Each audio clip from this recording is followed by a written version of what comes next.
Well, hello, everybody. This is Megan, and welcome to week 4 of the XAPI cohort. This is things are getting rolling, and it's really exciting because what it means is that there are teams doing stuff, learning stuff. The Slack is actually a supremely awesome place to be because things are happening. Things are happening. So welcome to the XAPI Learning Cohort, everybody. This session is being recorded. That way, folks who aren't able to join us live can join us on the repeat, or if there was something you wanted to catch, you can always come back and catch that. Of course, after each week, at our weekly web session, we send out an email to everybody who is signed up for cohort this semester, which means that you get the recording, the PowerPoint deck, articles, or any additional resources that either the cohort team or our guest speakers have for you.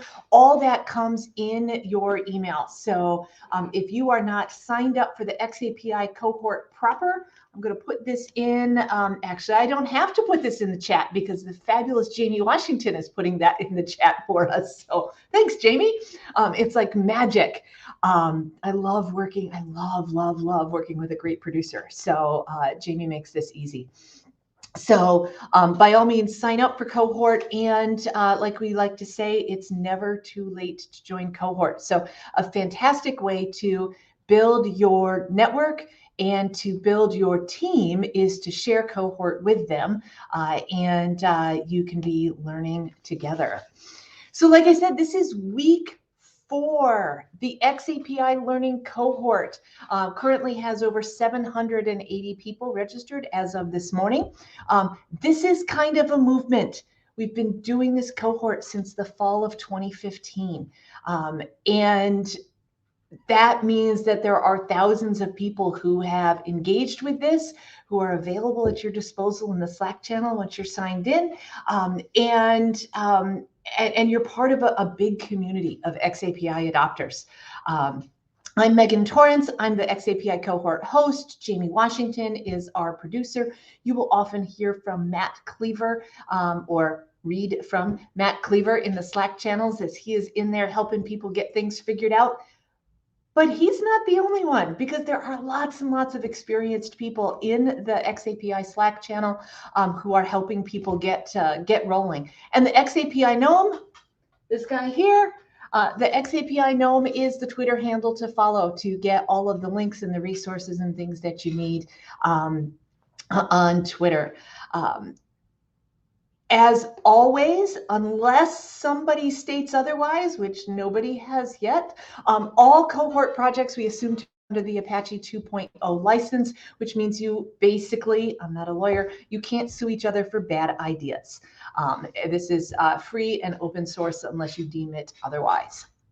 This week at Cohort, I am actually really excited to have Andy Johnson join us talking about data profiles, or the flavors of XAPI. I was trying to explain this morning at ATD Tech Knowledge why data profiles are so important.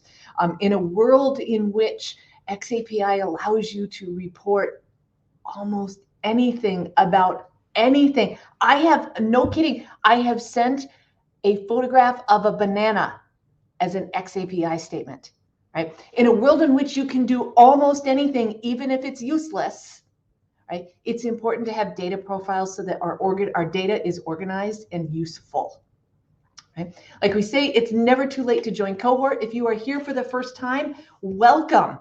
Welcome. And actually what we'll do is I'll give you a little bit about what cohort is all about, and then I'll turn it over to Andy. But we want to make sure that if this is your first time at cohort, that you feel comfortable joining this space and this movement. And when it's a great big group, it can sometimes feel a little bit daunting. So what is cohort? Cohort is a free, virtual, vendor neutral, but also vendor supported 12-week learning by doing project-based team learning experience and community. That's like all the buzzwords in I guess we don't have e-learning or sorry, micro learning or virtual reality in there. But all the buzzwords, all the awesome stuff of the learning experience is here at Cohort. we have these structured weekly web sessions. Okay. Every week for 12 weeks, 2 to 3 p.m. U.S. Eastern Time, or 3 to 4 a.m. for those of you joining from the Philippines. Right? And these are recorded, like I mentioned. And then we have project teams. Project teams are optional, but project teams are an awesome way to get in and get experiencing XAPI. So with the project teams, they happen in Slack. We have a Slack community to invite you to. We have GitHub repositories where you can store your project files, and you, as a project team, can choose to work together whenever, wherever, however. Right? It's a very free-form, ad hoc kind of experience. And like we said, we'll follow up weekly with email updates and web session recordings to folks who have registered at that xapicohort.com.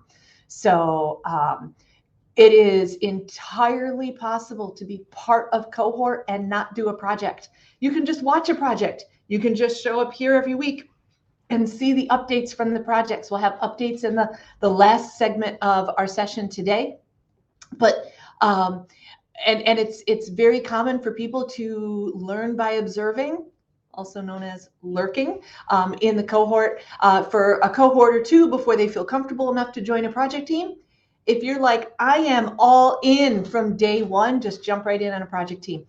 There are no barriers to entry on a project team. Just show up and help out. And just because you're in the Slack channel doesn't mean you have committed to do anything. So it's a real kind of low barriers to entry kind of thing. So Cohort has a structure to these weekly web sessions. We start with, what is XAPI and how do I do it? Then we talk about building and tuning the ecosystem, and then we get to see it in action. Right? So this week kind of rounds out the what is XAPI and how do I do it with XAPI data profiles. I'm really excited for that. That's in the weekly web sessions. In the project teams lane here, right? We've got teams. They are formulating their ideas. They are forming teams. Things are happening. So this is pretty exciting. We're going to start seeing these teams starting next week, actually designing and building. They're going to ask for help, like testers. They're going to repeat and tune and hone. And then at the end of Cohort, we'll be able to see demos from project teams during sessions. We'll have the XAPI Party, which is a free full day online conference about XAPI where teams have the opportunity to have a longer presentation slot. If you are interested in being a speaker at conferences or your local ATD chapters or whatever chapters, getting this experience with XAPI Party is a great opportunity for flexing that muscle and building that muscle. We're also looking for other opportunities, so stay tuned for that, but other opportunities to get cohort projects some airtime and some visibility. People are really interested about the work that gets done in cohort. And so I hope that you will see that as a really positive and awesome way to get some visibility for the work that you're doing because people are very interested in that. So I am going to invite to the stage Andy Johnson from ADL, which is the Advanced Distributed Learning Group out of the U.S. Defense Department. And ADL, they're the folks who kind of shepherded the SCORM specification and now the XAPI specification, and they're taking that forward. And so it's really, really very cool to have you come and join us and help us kind of make sure we're getting this all right. All right, great. Thank you, Megan. Awesome. Appreciate that. All right, so I just need to be able to share, and then I'm good to go. Here we go. Share screen.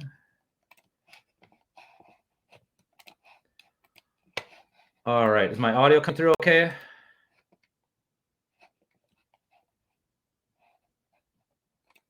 Is that a yes? Sorry, Alt tab. Okay, yep, thank you. Sorry. Hard to Alt tab and do this. All right, thank you. So yes, as Megan said, I'm Andy Johnson. I'm with the Advanced Distributed Learning Initiative. I'm a CETA contractor, which basically means I am not a government person, so I cannot be held responsible for anything I say here from a legal or governmental standpoint. which is great because then it means I can say more things. So, and I plan to. So let's go ahead and hop right into it. So you guys have joined the XAPI cohort. So you've probably believed this coming in, right? If you use XAPI, all of your wildest dreams will come true, right? Just like voting for Pedro or whoever, everything works out. And the matter of fact, what you can do is you're just going to hop on Baymax and just fly away. You are now this fully fledged XAPI designer, and you can take to the skies. And again, all your wildest dreams are going to come true. If you don't know Big Hero 6, think of Neverending Story with either Atreyu or Bastion riding on Falcor, right? Like I chose this particular symbol because an analogy because it makes much more sense later, as we'll see. But wait, I got to kind of go back a little. We're not just going to be able to hop on and go from 0 to 70 by jumping into XAPI. We got to tell the story right. So we're going to actually start at the beginning. Now, I know you guys have had for 4 weeks some of the XAPI basics. I'm going to just spend one slide on XAPI language just in case somebody doesn't know this already. But basically, the XAPI language we need to speak to really get at some of the flavors of XAPI later. And we need to understand the basics, which are XAPI has an actor, which is the doer of the statement being that basic data type, a verb, which is the action, and an object, which in most languages translates to what we call direct object. So, and then for the most part, this often results in an actual web activity. So if you think about traditional courseware, we have somebody doing something in a course and then referencing that course. We have results and context, which adds additional necessary information, such as how they performed or under what circumstances or conditions they're taking the particular experience or having the experience happen. Finally, timestamps, when the experience happened, is super important for analytics, for understanding ordering, for understanding state. All that's great. All that's enabled by XAPI. But I think you guys know all that. Just in case some of the vanilla statements to kind of get into the flavor of things, XAPI vanilla are these basic things that we associate with traditional learning and traditional content being launched, being then initialized, that basic handoff of when can I actually start interacting with the content. I'm going to answer some questions. I might even pass a test, or I could fail the test. And then at some point, I'm going to complete content that may or not be associated with passing or failing. I might be able to take some content that has no assessment and just complete it. We then terminate it, which is a fancy word of saying finished, but we have some SCORM holdover language, so we're using initialized and terminated. And then I could do things like satisfy. So if I wanted to test out of something, maybe I did so well in the chemistry quiz, I tested out of the rest of the unit or satisfied that end of that unit. Oh, my apologies on this. So to add a little bit more spice to what XAPI can do than the vanilla, I'm going to talk about the smart fridge. And maybe some of you have heard me talk about this before, but I really love this analogy. It gets to the Internet of Things, which I do see as an awesome use case for XAPI. So with this fridge, there's going to be different actors that can interact with the fridge. So all the members of your family, think about all the people who might open the fridge and are grabbing stuff out of it, whether they're just grabbing and eating or grabbing and cooking, all those types of things. The fridge itself also is an actor, though, because the fridge can do things to itself that need to be tracked. There's also different actions or verbs that would align to the functions that the fridge can perform. Basic functions like taking something out, putting something in, that would probably be things we can visualize pretty easily of a fridge, because that's usually what's happening. And then we have different objects that can interact with the fridge. So these could be like tangible things, like there's apples, cheese, of course, bacon. That could be, again, taken out of the fridge or put in. We also might have intangible things like temperature settings. And those are all things that we would capture then in results or context. So if we're looking at these full statements, Becky supplied 12 apples to the fridge. So, right, we're supplying apples, but we want to know how many apples or how much bacon, how many pounds. And we want to add some additional context. Like, let's say we want to add to a shopping list. Those types of contextual things are important. And similar to the vanilla statements, you hopefully have somewhat of an idea now of the things that we can do within these statements. Now, why is this important? And why is it important to think about linked data? Because these IRIs are all these identifiers for how we actually find these different data points. So whether these data points are apples, bacon, specific brands of specific foods, specific stores that hold the foods, and these specific verbs, we want to be able to link to them. And the use case we bring up for this particular use of linked data are these stores. That stores could essentially link their prices. So if we can think about how linked data can enable these really cool things of having embedded information within the food, within the prices, we can then start to optimize and start to personalize. So we can do things like order food on a budget. We can plan a shopping list based on dietary restrictions or certain dietary needs or goals we might have. Maybe we want to get more vitamin C because we're sick or want to avoid being sick. Those are types of things we can do, and linked data can help us get there. Now, if we think of distributed learning, we could also have competencies that interrelate, then are achieved by individuals, and then they might aggregate for higher achievement. And there's just so many uses for this that get at embedded data, being on the web, and being easy to update, right? That's kind of one of the major factors of linked data is to update in real time things that might change, and therefore things that might impact our solutions. So with all this, we now have a really good recipe for what we're doing, right? We know we need something sweet, something salty, something bready, something to hold on. I mean, whose recipe cards don't look like this, right? Well, I hope not, right? Does that make you ready to use XAPI? Do you feel equipped with that? Oh, well, I'm not sure why you wouldn't be. Well, part of the problem is we probably need to agree on these things, right? We can't just say that my recipe does this, and I want something salt, something sweet. We need to agree on what these terms are called. So when we're using XAPI in the wild, if we don't start to wrangle in what we call things, these are the types of problems that pop up where we might say, well, I say completed, you say finished, and to me, completed and finished mean the same thing, right? Well, no, in the way we've already defined things, finished is closer to terminated, which means you're done with the thing, but completed means you actually have done everything that I've asked you to do. Those are two different things, doing everything I've asked you to do and just being, I'm done, I'm complete. You wouldn't say that. You don't say you done me, right? You finished me. No, you complete me, right? So we need to agree on the names of things. We need to agree on the names of our ingredients. If we go to the recipe analogy, we need to agree that these things are sugar, flour, baking soda. We need to agree on the names of techniques like pour, mix, and bake. We need to agree on terms of measurement like degrees and ounces. So similarly in XAPI, we need to agree on actors, verbs, objects, and even results. Like what are these things that we're agreeing on? And so how do we do this in XAPI? Well, to kind of go back to the analogy of Baymax from Big Hero 6 and our hero, the XAPI designer, writing him, like really, we need to define what goes into Baymax that makes him Baymax, right? And not to spoil the movie, but like if you've seen it, you realize that what Baymax is an embodiment of the possible, right? He's an embodiment of what the brother, his institutional knowledge can bring, the programming that comes out. And if we have this chip, we can recreate Baymax from the technology it is. And similarly, XAPI profiles plug into XAPI technology to allow us to do very specific and very useful things. Now, if you can imagine, the analogy of this course wouldn't have held up for Never Ending Story because, yeah, he probably wouldn't have been too happy with that. So to kind of go back to the language again, we have actor, verb, object, results, and context that need to have very specific language ties to them. So we talked about vanilla XAPI, and we need these XAPI profiles to do things. So there's 3 other different flavors of XAPI profiles that I want to talk about. And that's adding domain-based tracking, adding media-based tracking, and adding function-based tracking. So first, we're going to talk about adding flavor with domain-based tracking. And what I mean by this is content that is, or different profiles that are specific to the content domain in which they're taking place.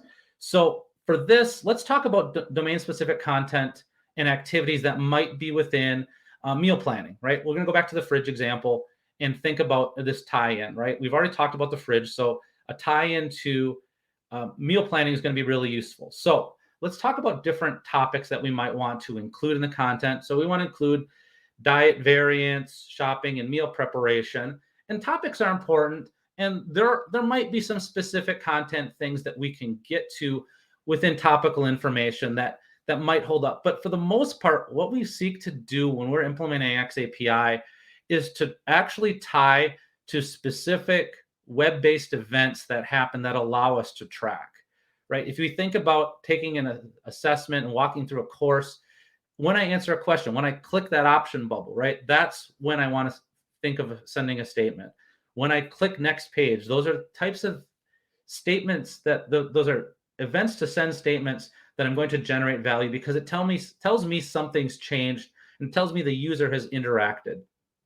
So when we think about domain-specific content, we mostly want to think of the different activities that we're going to do that have some specific meaning embedded in those actions. So we're going to talk about meal tracking and inventory management for the specific activities for this domain of meal planning.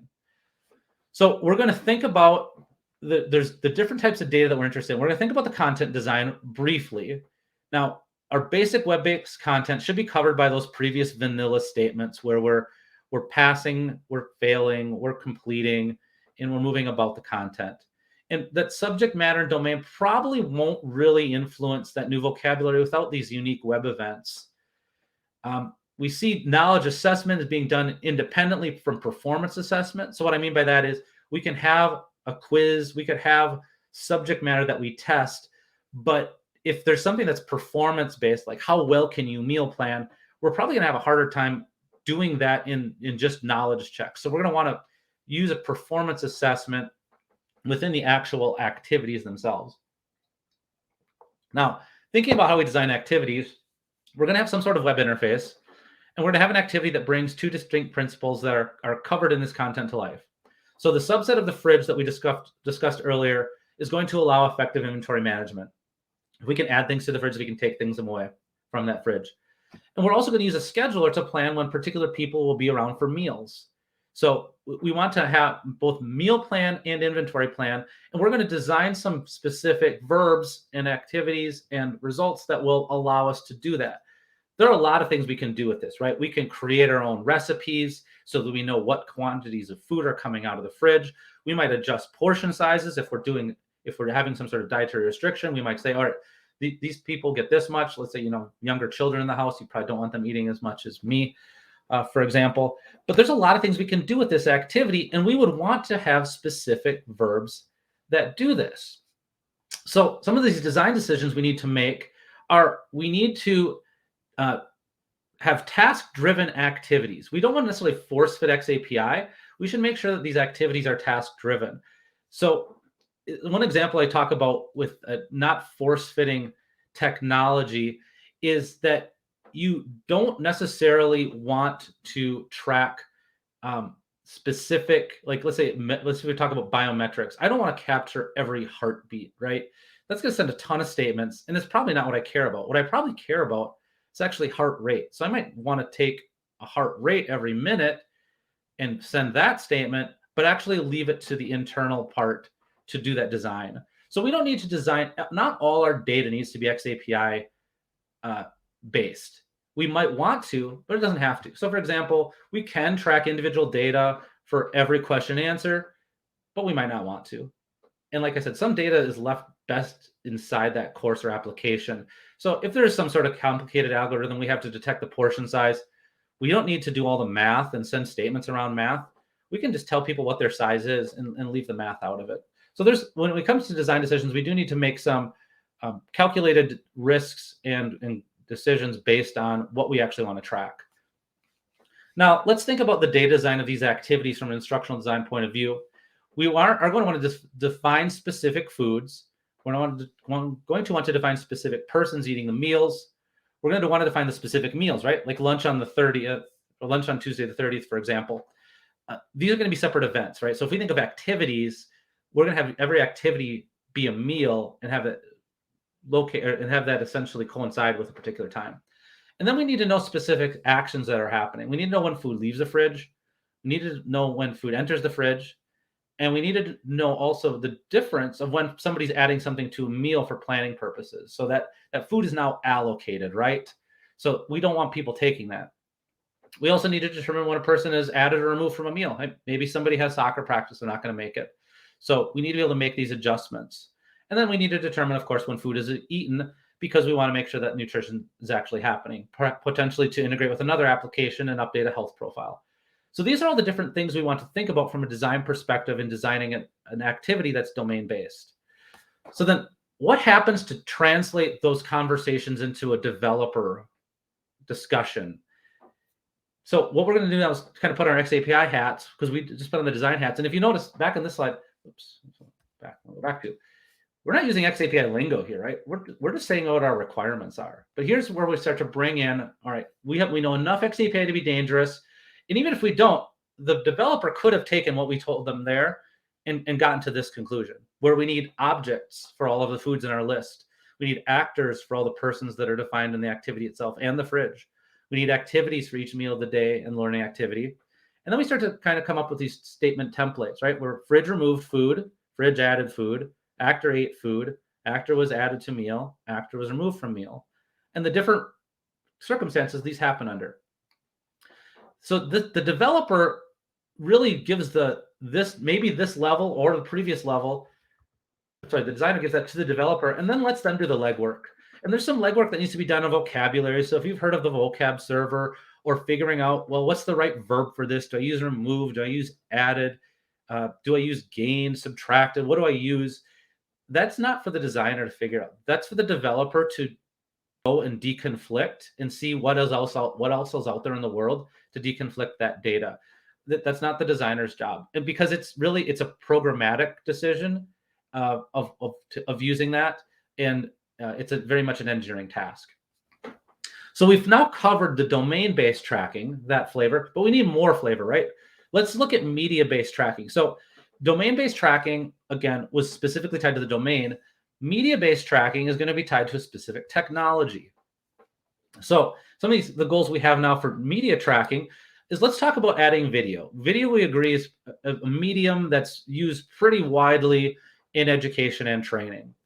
Whether you're essentially trying to do it yourself in fixing your own dishwasher, or you're trying to learn how to speak French, there's resources that are videos that are out there that can help us do those things. So with the solid course now created with some learning activities, let's focus on some tracking that allows monitoring within specific mediums.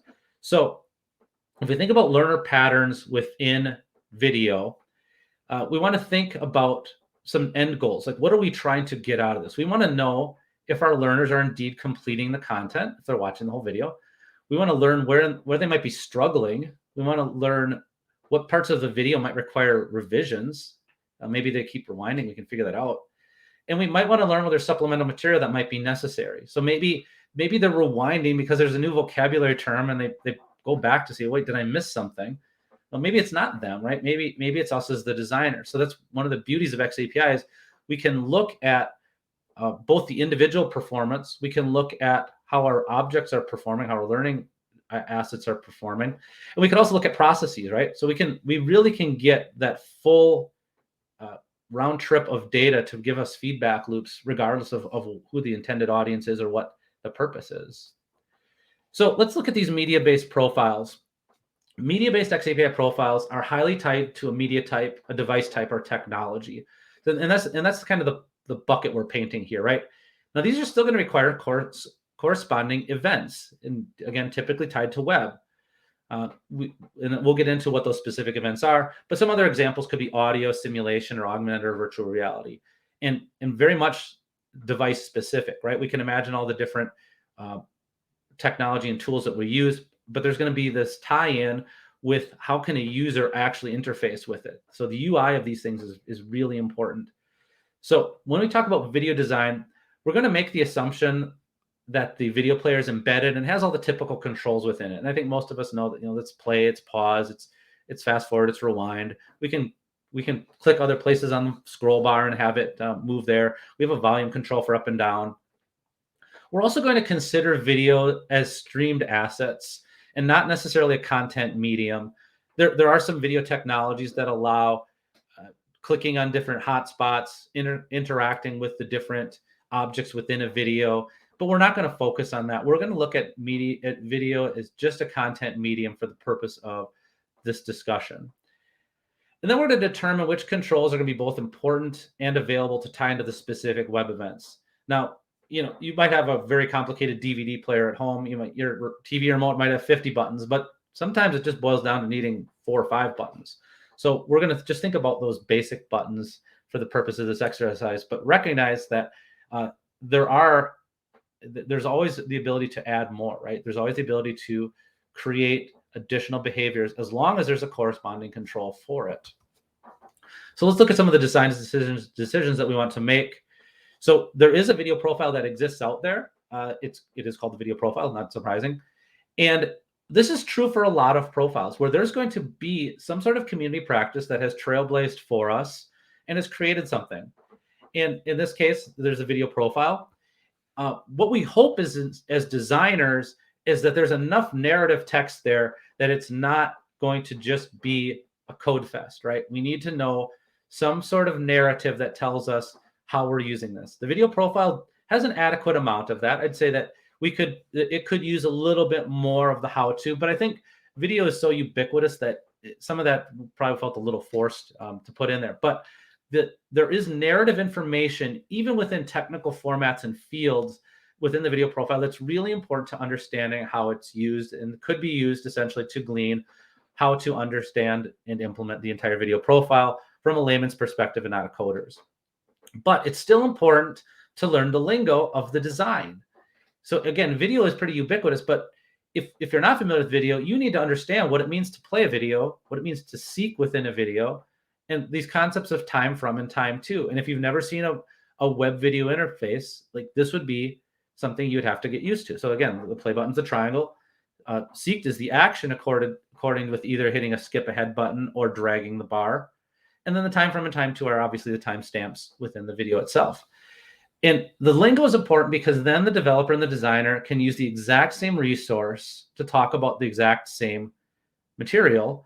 And therefore, one can design, one can develop, and the conversation can flow in between as if they understood each other, even if they might not.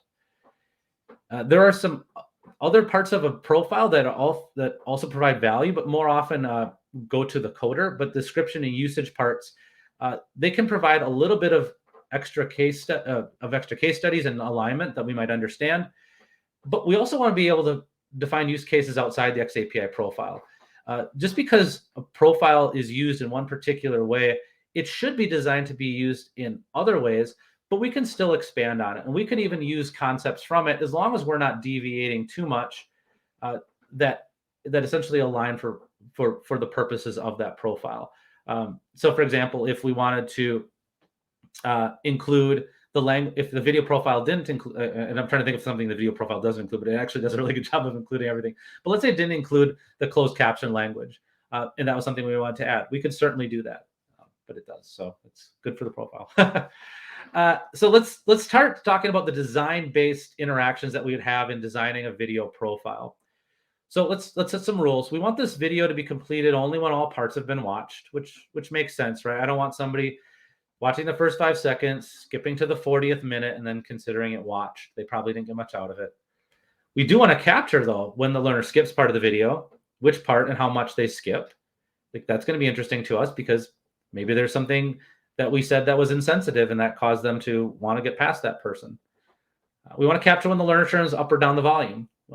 Because maybe we're not baselining the volume correctly. Maybe our LMS is hijacking our volume controls and we're not aware of it. These types of things could come out if we understand when learners are turning the volume up or down. Or maybe it's as simple as setting a learner preference to saying, all right, you know what? I know this learner likes the volume a little up. Next time they come in, I'll make sure that it's up for them. We want to capture when the learner pauses and resumes the video. And then we want to capture how much time between pausing and resuming happened. Maybe they went off to listen to something else. Maybe they took a break.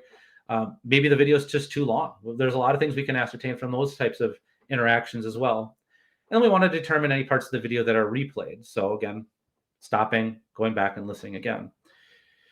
And all these things are important. And all these things are data points that we can then hopefully as designers, or maybe even hand off to researchers to figure out what exactly is going on.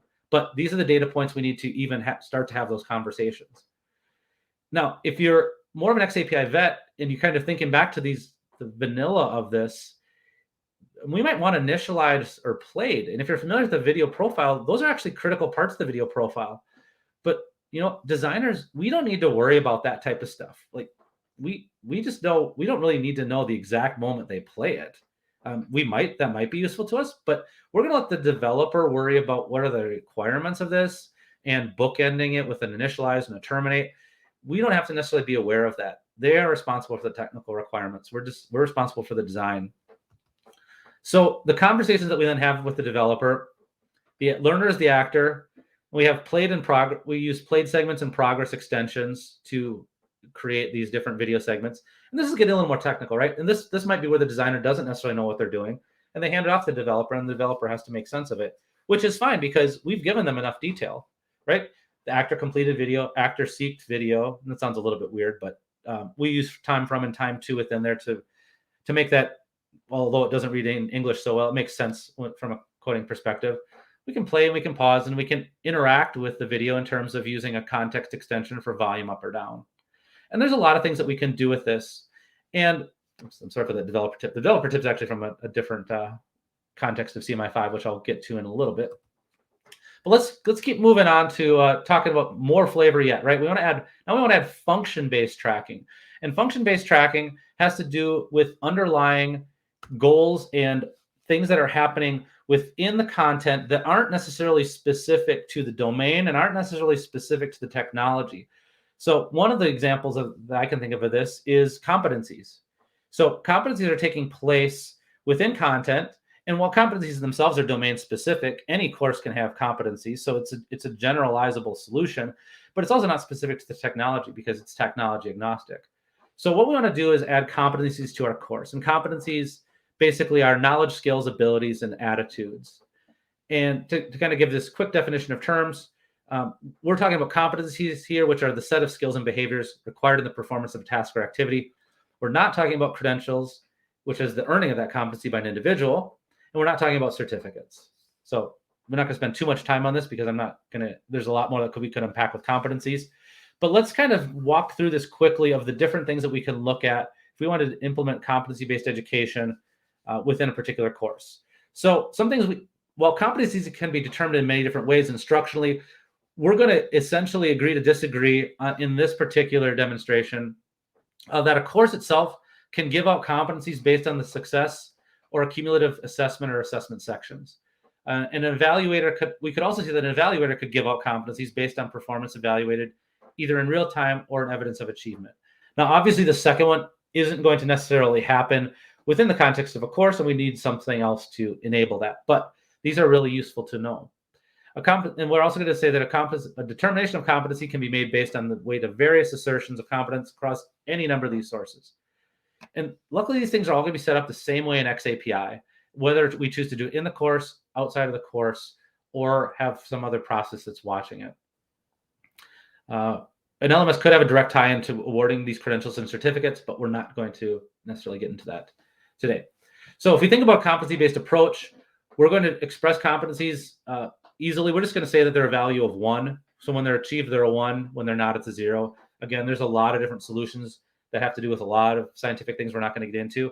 But we're going to talk about, for this one, we're going to just talk about this determination is going to be tied to performance on the activities and not necessarily the assessment. And again, this is probably a very short-sighted solution, but for the purposes of this, that's where we're going to do it. We're going to tie the completion of content and the passing and failing of assessments to completeness of these competencies. We're not going to declare competencies achieved in the course this way, because that would be dangerous, but we would say then an external evaluation could be done on the data and then issued outside of the course. So again, this again more has to do with the flavor of why we do competencies, but I want to just kind of walk through quickly what the conversation with the developer is. The learner is the actor. We define objects for these competencies, and then a competency map or framework could be provided by designer for the coder to create these. We have context activities for each competency that will be necessary. When I say context activities, I mean, I'm taking questions 1 through 10, and I put the context of that will satisfy a competency in underwater basket weaving, for example. Or for, I guess, meal planning is probably better since we talked about that. But we can then tag these activities to indicate that there might be assessment, and we would use something like achieved. So we would achieve a competency with a result 1 when, let's say, meal planning activities are successful. If we feel they've achieved the competency, then we would indicate so in the course. We could also do that outside the course, where we might say, all right, I'm going to give an instructor a dashboard.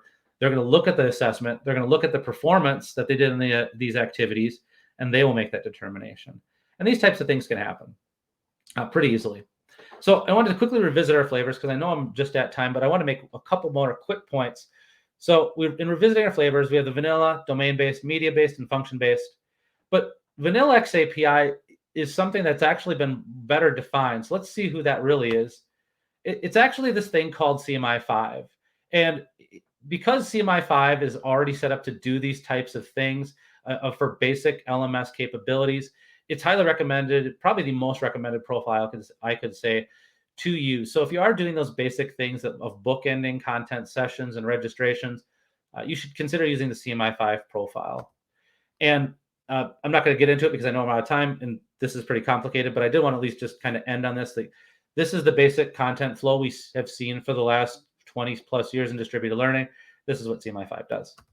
So, but that's a topic for another time. So you're going to have to tune in next week to see what happens next. I don't think it's CMI5 specifically, but hopefully you guys do get to CMI5 at some point in time. Any questions or comments as I put the headset back on?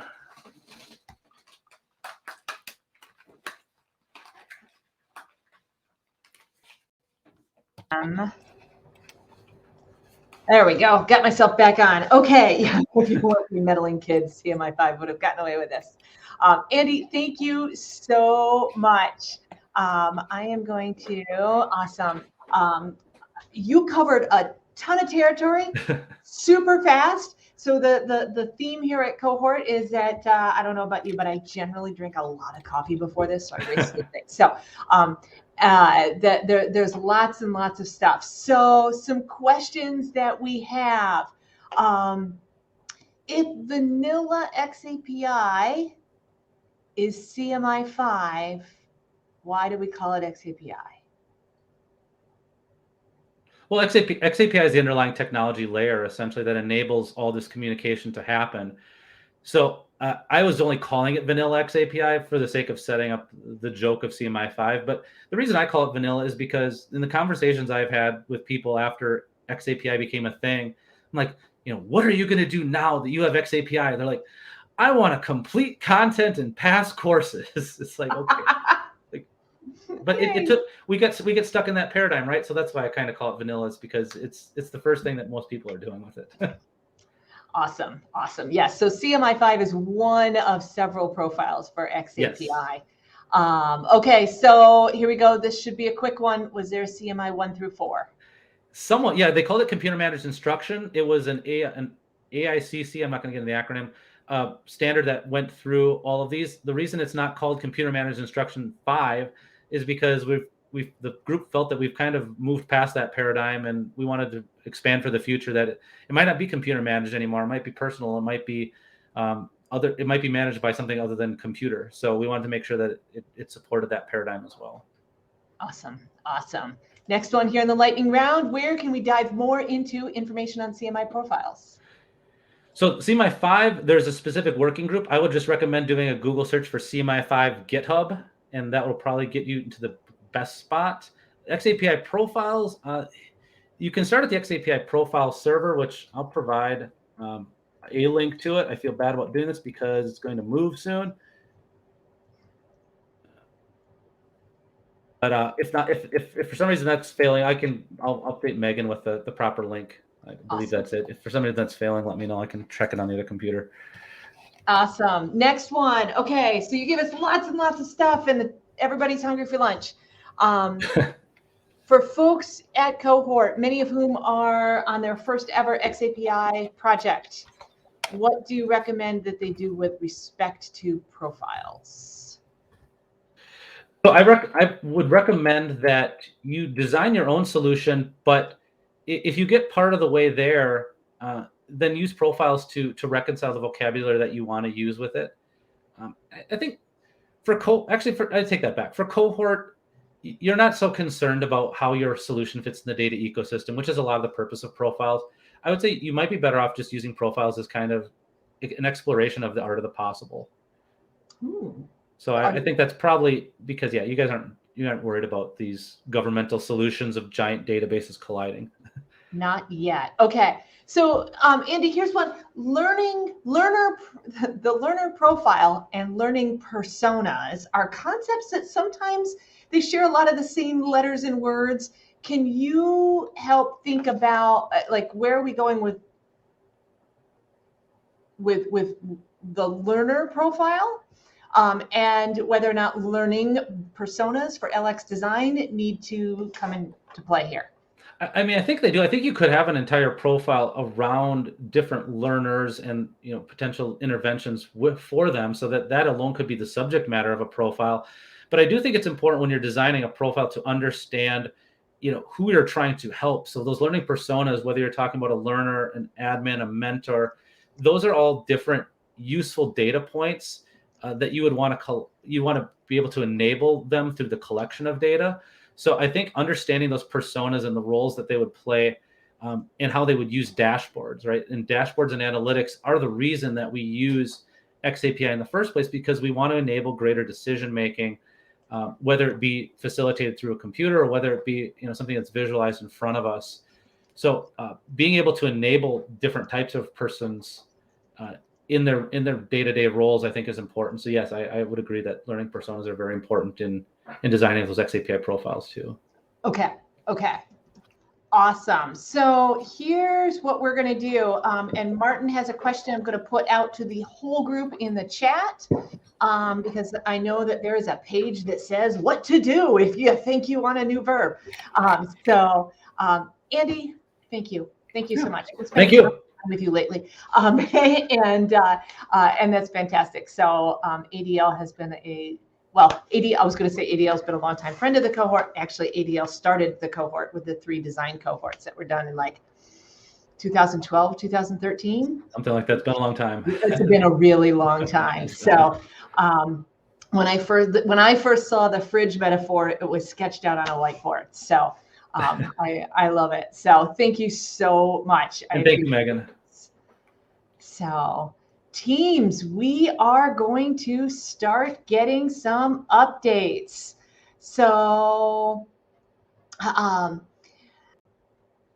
let's go. Okay, so teams are still forming. There was a new one. I found it this week.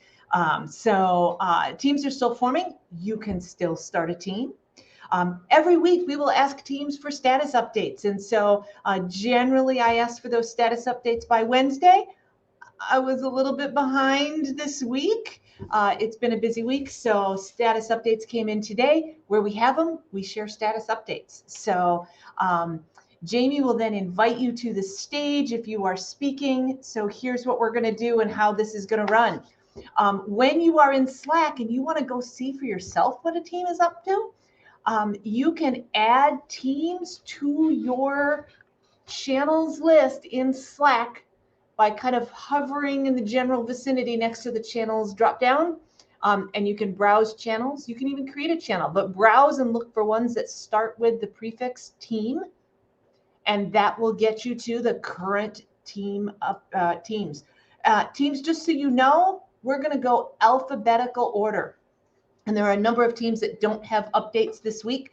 So be ready to rock and roll. We're going to start with Team CMI5 and Ethan. Good afternoon, good morning, or evening to you all, depending on which time zone you are in. I'm Ethan McElvaney of Team CMI5 Create AU. We would have called it Team Vanilla XAPI Create AU, but that would have been too long. And we had our first meeting this Monday. It was pretty good. We briefly went over how CMI5 works and how Catapult works. And so far, a lot of our ideas revolve around seeing the ways we can implement CMI5 in Adobe Captivate, specifically in Brian Floyd's library, while we're waiting for Project Charm to come out. And he specifically would like help sending JavaScript and XAPI statements from Adobe Captivate. Next week, we should be looking into CMI5 packages, and so as well as further discussing what we will do this semester. So if you want to join, feel free to join soon, and we would greatly appreciate it. And that's all I have. Have a great day. Thanks, Ethan. I appreciate it. What I love about this team, this is a team that has continued from last semester. So they've got some momentum. I know that Team CMI5 Create AU sounds maybe a little bit daunting if you don't know what what that means, but I think maybe Team Vanilla XAPI might be a great place for that. So next up, then, we are going to have Team Data Analytics and Brian Wanzer.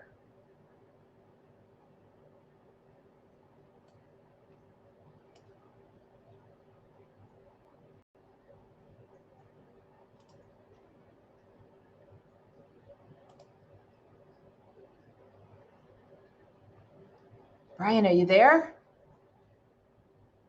There you are.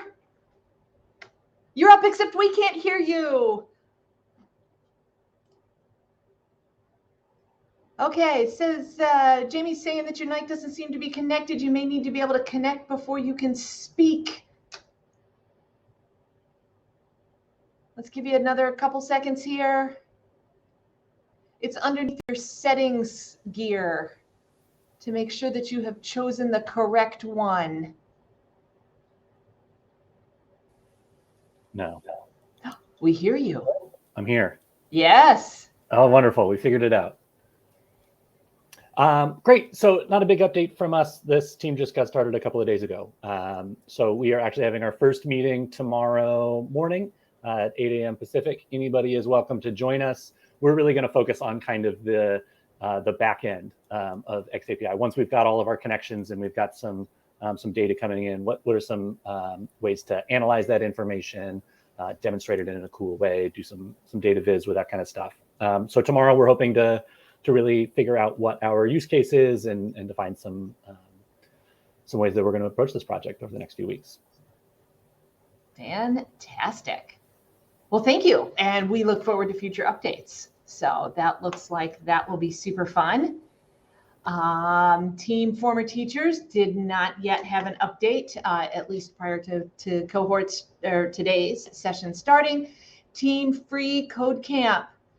Joan left me this update and said that this session happens at a time she can't give updates, so the team will be picking somebody to do a verbal update. Their kickoff meeting is tomorrow at 5:30 Eastern.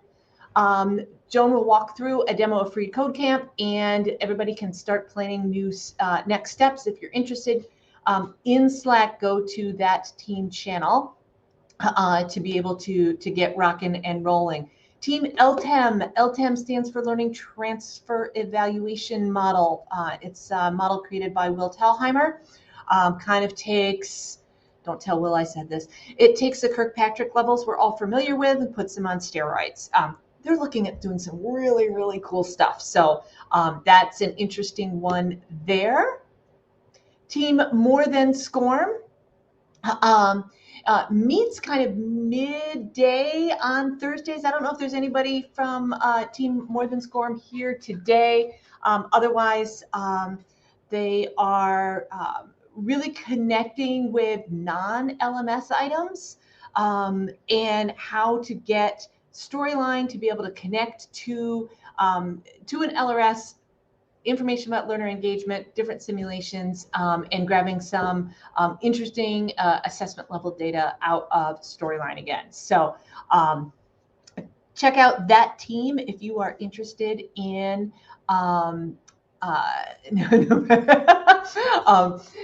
if you are interested in finding out more there.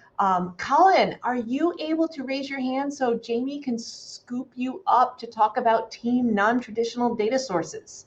We have a lot of projects this semester that are dealing with Storyline or Captivate. So it's very cool to see something that is non-Storyline or Captivate too, all of which are important. Take it away, Colin. Can you hear me? Yes. Fantastic. Hi, everybody. This is Colin. I wanted to give you a little update on our team project. We are going a little slow right now, but if you're interested, what we're doing is by the end of the semester, we'd like to create a tutorial for anybody who's a newbie to XAPI that outlines the following answers to the following 4 questions. I'll just read them really quickly. 1, if a data source does not inherently have an integration with an LRS, what must it have for the data to be pulled from it? 2, if the data source has what is needed in question 1, then what technology is needed to connect that data source to the LRS? 3, what technical knowledge or skill set is needed to use that technology to connect the data source to the LRS? And finally, 4, what limitations or challenges are incurred by connecting non-traditional data sources, and that's those without any built-in integrations, to an LRS. So just very quickly this week, we created and posted a PowerPoint in the channel to document and track this group's progress towards answering those 4 questions. Going forward, this is kind of a document that's going to serve as a repository for our notes, ideas, resources, any other useful content that supports that primary goal. And then beyond that, it'll further support our broader team goal of creating an accessible resource for, like I said, XAPI newcomers and beginners who are looking to capture learning experience data from non-traditional sources. I know we have a number of lurkers in the channel. I encourage anybody else who's interested to come see if you have any input to add. This is a very, very work in progress environment, very beginner friendly. So all are welcome if you'd like to come join and toss in your 2 cents. Thanks, Megan. Absolutely. Thank you, Colin. And all of these teams are very, very beginner friendly. So that's, if you are sitting on the edges, not sure, just know like this, we've worked really, really hard to make this a friendly and welcoming space for learning, which means we don't assume you already know the answers. A couple other teams, they didn't have profile or updates for the week, but work is in progress. There is an authoring tool called Pebble Pro. It makes ebooks that are pretty awesome, or interactive space. They're building a profile, kind of neat. There's a personalized learning team. There is a this is those great titled teams. Storyline Beginner BYO Project, bring your own project, which is a lot of, I liken it to parallel play. Multiple people doing multiple related things alongside each other and sharing. There's Team Unreal Engine, Team XAPI Learner Profile. So lots of cool things going on. As teams get some traction, we'll see some more updates and opportunities to engage there. So I'm pretty excited for all that I'm seeing going on in Cohort right now. So we're going to wrap up today. Remember, it's never too late to join Cohort. So by all means, invite your colleagues. Like we said, you don't have to work on a project. It's a pretty cool way to learn, but it's also pretty cool to come here and check out the updates and see what people are doing, right? And get some ideas about what might be possible. Everything from hooking up your fridge for XAPI, which we've done, but to other things, right? We will see you back here next week for the weekly web session, and maybe by then have a date for the XAPI party. If you need help in the meantime, by all means, reach out and contact us at xapicohort@torrancelearning.com, or maybe just easier, just message us directly in the Slack channel. So you can find us there for sure. All right, everybody. I wish you a wonderful week ahead. Get out there, make something cool. It's been great to see you in the chat. And I am very, very excited about all that's going on. There are lots of projects going. Go ahead, surf and check them out, and go ahead and, by all means, join a project that looks fun. All right, everybody, have a great week. Take care.